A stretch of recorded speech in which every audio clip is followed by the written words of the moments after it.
Je m'appelle Gaël Charpentier, je travaille à Veto Pharma au niveau du service de recherche et développement. Donc actuellement je suis responsable du rucher expérimental et je suis arrivé à Veto Pharma, on va dire en même temps que les abeilles ou les ruches. Donc 15 jours après, c'est-à-dire ça va faire 10 ans maintenant. Avant d'arriver chez Veto Pharma, donc j'ai réalisé un parcours scientifique qui s'est terminé par un doctorat. Et donc cette thèse était en lien avec donc de potentiels futurs acaricides, plutôt biologiques, et c'était en partenariat avec un apiculteur professionnel du Tarn. Qu'est-ce qu'on fait exactement au rucher? Donc bien sûr on fait un petit peu de miel, mais c'est pas du tout le but du travail ici. Donc en fait, en réalité, on passe beaucoup de temps à homogénéiser les colonies pour réaliser des tests derrière. Donc en fait, pour les tests, on a des protocoles à respecter, voilà, qui sont définis avec Rémi Padet. Et à partir de là, donc on a des protocoles stricts à suivre, où pour cela, il faut réaliser des groupes homogènes. À partir de là, après, on réalise des études différentes, que ce soit avec des médicaments, sans médicaments, mais dans tous les cas, dans un premier temps, il est important de partir de la même chose. Donc, qu'est-ce qu'on fait lors d'une étude? Eh ben, on va suivre le développement des colonies donc tout au long de l'étude.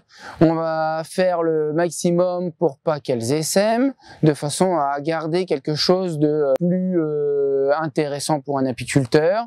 On va regarder les récoltes de miel, on va bien sûr regarder leur infestation, les réserves, les productions en miel. Voilà, on va regarder un peu tout ce qui pourrait intéresser un apiculteur. Depuis mon arrivée à Veto Pharma, on a pas mal de pratiques apicoles qui ont été changées.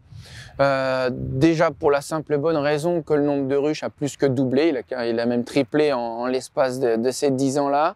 Et au lieu d'être tout seul, maintenant on est deux à temps plein sur le rucher.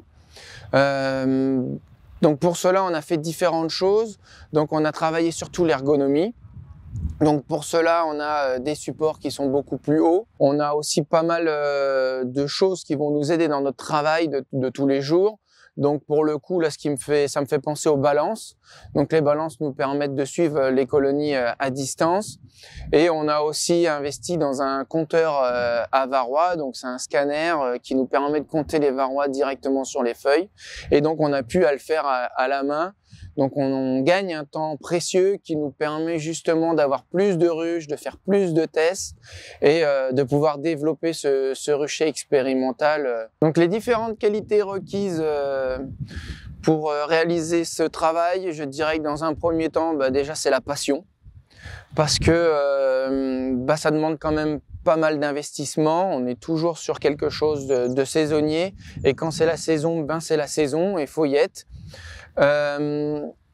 Et après, bien sûr, pour tout le côté scientifique, il faut forcément de l'organisation et de la rigueur.